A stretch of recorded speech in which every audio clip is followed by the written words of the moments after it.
बिस्मिल्लाहिर्रहमानिर्रहीम। अस्सलामु अलैकुम वरहमतुल्लाहि व बरकातुहू। प्यारे दोस्तों, अल्लाह रब्बुल इज़्ज़त ने हम मुसलमानों को बेपनाह रहमतों और बरकतों से नवाजा है। इन्हीं नेमतों में से एक नेमत रमज़ान उल मुबारक है।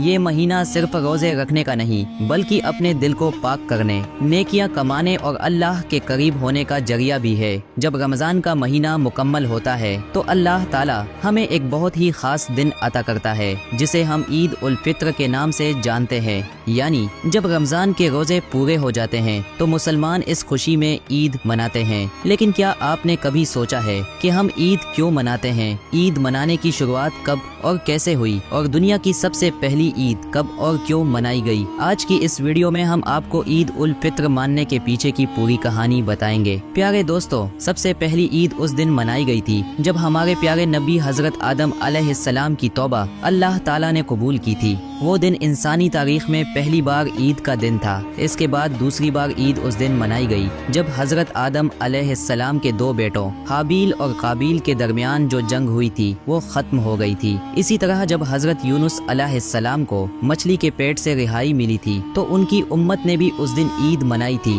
और हजरत इब्राहीम अलैहिस्सलाम की उम्मत ने भी उस दिन ईद मनाई थी जब अल्लाह के हुक्म से नमरूद की जलती हुई आग ठंडी हो गई थी और हजरत इब्राहीम अलैहिस्सलाम को कोई नुकसान नहीं हुआ था। इसी तरह हजरत मूसा अलैहिस्सलाम की कौम ने उस दिन ईद मनाई थी जब बनी इजराइल को फिरौन के जुल्म से आज़ादी मिली थी। और हजरत ईसा अलैहिस्सलाम की उम्मत ने उस दिन ईद मनाई थी जब हजरत ईसा अलैहिस्सलाम पैदा हुए थे। आज भी ईसाई उसी दिन को क्रिसमस के तौर पर मनाते। आज हम जिस ईद को मना रहे हैं उसकी शुरुआत 624 ईस्वी में हुई थी जब हमारे प्यारे नबी हजरत मोहम्मद सल्लल्लाहु अलैहि वसल्लम ने जंगे बदर में फतह हासिल की थी। इस कामयाबी की खुशी में सबसे पहली बार ईद मनाई गई थी। हजरत अनस रदियल्लाहु अन्हु से रिवायत है कि इससे पहले मदीना के लोग दो त्योहार मनाते थे जिनमें वो खेल कूद और तमाशे किया करते थे। जब अल्लाह के प्यारे नबी सल्लल्लाहु अलैहि वसल्लम ने उनसे पूछा कि ये दो दिन जो तुम मनाते हो इनका क्या मकसद है तो उन्होंने अर्ज किया,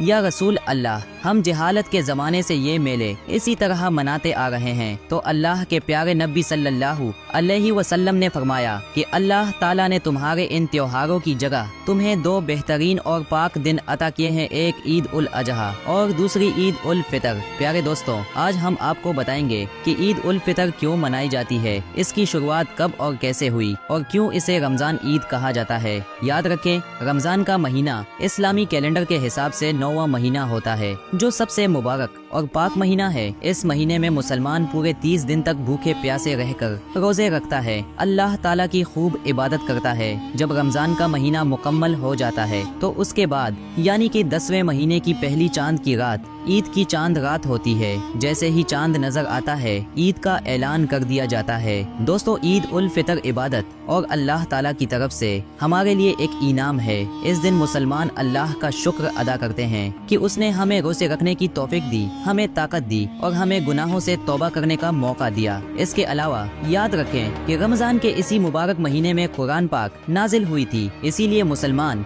ईद के दिन इस नेमत की खुशी मनाते हैं। इसके अलावा कुरान पाक के मुताबिक रमजान के महीने में रोजा रखने के बाद अल्लाह ताला अपने बंदों को इनाम अता करता है, इसीलिए इस दिन को ईद कहते हैं। रमजान का मतलब सिर्फ भूखा प्यासा रहना नहीं बल्कि अपनी बुरी आदतों को छोड़ना, नेकियां कमाना, गरीबों और जरूरतमंदों की मदद करना और अपने ईमान को मजबूत बनाना है। जब कोई इंसान पूरे महीने अल्लाह की राह में मेहनत करता है, अपने बुरे अमाल छोड़ता है और अल्लाह की इबादत में वक्त लगाता है तो अल्लाह ताला उसे ईद के दिन खुशियों से नवा। यही वजह है कि इसे ईद उल फितर कहा जाता है, यानी वो दिन जब अल्लाह अपने बंदों को रहमत, बख्शीश और इनाम से नवाजता है। अब आइए दोस्तों, ये जानते हैं कि ईद हमें क्या पैगाम देती है। याद रखें दोस्तों, अल्लाह ताला का हुक्म है कि जिस तरह ईद के दिन तुम एक दूसरे के साथ प्यार और मोहब्बत से मिलते हो, वैसे ही तुम हमेशा लोगों के साथ प्यार और मोहब्बत के साथ में पेश आओ, यानी कि हमेशा मोहब्बत से मिलते रहो। इसके अलावा ईद का एक बड़ा पैगाम ये भी है कि गरीबों,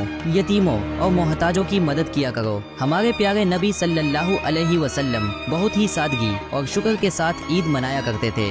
एक मर्तबा ईद के दिन अल्लाह के प्यारे नबी हजरत मोहम्मद सल्लल्लाहु अलैहि वसल्लम अपने घर से ईदगाह की तरफ जा रहे थे। रास्ते में आपने देखा कि कुछ बच्चे खुशी से खेल रहे हैं, मगर थोड़ी आगे एक बच्चा अकेला और उदास बैठा हुआ है। उस बच्चे को देखकर आपके कदम मुबारक वहीं पर रुक गए। फिर आप उस बच्चे के पास गए और बड़ी नरमी से पूछा, बेटा, सब बच्चे खेल कूद में मशगूल हैं, मगर तुम इतने उदास क्यों बैठे हो? उस बच्चे ने मायूसी से जवाब दिया, या रसूल अल्लाह, मैं यतीम हूँ। मेरे वालिद और मेरी वालिदा दोनों का इंतकाल हो चुका है। मेरे पास नए कपड़े दिलाने वाला, प्यार करने वाला कोई नहीं है। आज अगर मेरी माँ जिंदा होती तो वो मुझे प्यार से नहलाती, नए कपड़े पहनाती, मेरे बालों में तेल लगाकर कंघी करती और फिर मैं भी खुशी खुशी इन बच्चों के साथ खेलता और ईदगाह जाता। लेकिन अब मेरे पास कोई नहीं जो मुझे प्यार से तैयार करे, जो मेरे सिर पर हाथ रखे। यही सोच सोच कर मैं उदास और गमगीन बैठा हूँ। बस इतना सुनना था कि अल्लाह के प्यारे नबी सल्लल्लाहु अलैहि वसल्लम की आंखें नम हो गईं।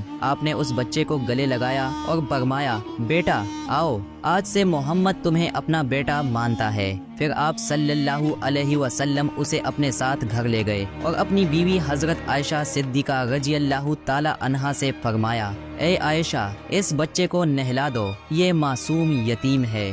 हजरत आयशा ने बहुत प्यार से उस बच्चे को नहलाया। फिर आपने अपनी चादर के 2 टुकड़े किए, एक से उसके बदन को ढांप दिया और दूसरे से उसे ओढ़ा दिया। हजरत आयशा ने उस बच्चे के बालों में तेल लगाया, कंघी की, सुरमा लगाया और खुशबू भी लगाई। जब वो बच्चा तैयार हुआ तो उसका चेहरा खुशी से दमक। फिर अल्लाह के प्यारे नबी सल्लल्लाहु अलैहि वसल्लम उसके सामने बैठे और मुस्कुराकर बोले, आज तुम पैदल नहीं जाओगे बल्कि मेरे कंधों पर बैठकर ईदगाह चलोगे। आपने अपने मुबारक कंधों पर उस बच्चे को बिठा लिया और ईदगाह की तरफ चल पड़े। रास्ते में जब वो जगह आई जहाँ दूसरे बच्चे खेल रहे थे तो उन्होंने देखा कि वही बच्चा जिसे वो अपने साथ खेलने नहीं देते थे, आज नहा धोकर नए कपड़े पहनकर अल्लाह के नबी के कंधों पर सवार है। यही देखकर बच्चे हैरान रह गए। उन्होंने अल्लाह के प्यारे नबी को सलाम किया। फिर उस यतीम बच्चे ने खुशी से कहा, अब मैं यतीम नहीं रहा, अल्लाह के नबी का बेटा बन गया हूँ।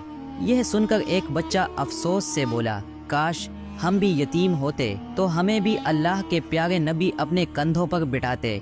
दोस्तों, इसके बाद अल्लाह के प्यारे नबी सल्लल्लाहु अलैहि वसल्लम उस बच्चे को साथ लेकर ईदगाह पहुँचे। फिर जब आप मिंबर पर चढ़ने लगे तो वो बच्चा नीचे बैठने लगा। ये देखकर आपने मुस्कुराकर फरमाया, बेटा, आज तुम मेरे साथ मिंबर पर बैठोगे। फिर जब आप मिंबर पर बैठे तो आपने मोहब्बत से उस बच्चे को अपने पास बिठा लिया। इसके बाद आपने उस मासूम बच्चे के सर पर हाथ रखा और फरमाया, ऐ लोगों, जो शख्स किसी यतीम के सर पर मोहब्बत से हाथ रखेगा तो अल्लाह ताला उसके हाथ के नीचे जितने भी बाल होंगे उसके नाम ए अमाल में उतनी ही नेकियां लिख देगा। फिर आपने मजीद फरमाया, जो शख्स किसी यतीम की देखभाल करेगा वो और मैं जन्नत में इस तरह होंगे जिस तरह ये 2 उंगलियां एक दूसरे के साथ हैं। फिर आपने अपनी दोनों उंगलियां मिलाकर दिखाई। तो दोस्तों, यही है ईद का असली मतलब। ईद का मतलब सिर्फ अपनी खुशी मनाना नहीं बल्कि दूसरों को भी खुश करना है। आज हम अपने लिए और अपने बच्चों के लिए तो नए नए महंगे और खूबसूरत कपड़े खरीदते हैं, लेकिन क्या हम अपने आसपास उन बच्चों का भी ख्याल रखते हैं जिनके पास कुछ नहीं होता? अगर आपके आसपास भी कोई यतीम बच्चा या गरीब बच्चियां हैं तो उनकी मदद जरूर करें। उनकी मुस्कुराहट में ही ईद की असली खुशी छुपी है। अल्लाह ताला आपको इसका बेपनाह अज्र देगा इंशाअल्लाह। वीडियो अच्छी लगी हो तो दिल से एक लाइक कर दें और मेहरबानी करके चैनल को सब्सक्राइब। मिलते हैं आपसे अगली वीडियो में, तब तक के लिए अल्लाह हाफिज।